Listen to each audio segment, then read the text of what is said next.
Okay, this is after we're done repairing this water heater. Same pipe, solid. Expansion tank, solid. It's not going anywhere.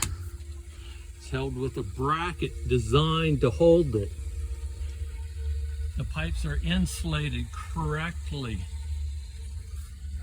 Off valves over there where it's supposed to be. The exhaust is now legal with appropriate screws and angle for it. Brass fittings, the way they're supposed to be. Behind the water heater.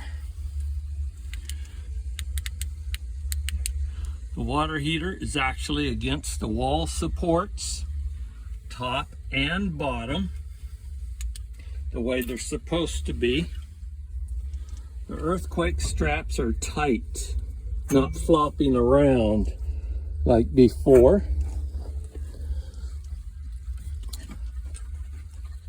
The water pump supply line is insulated. The drain is insulated. The PNT is now all copper, the way it should be, and no CPVC pipe, and it's insulated.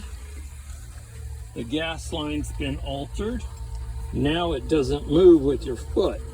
You flop around, it's actually anchored to the wall. That's the way a water heater is supposed to be installed, not the way it was.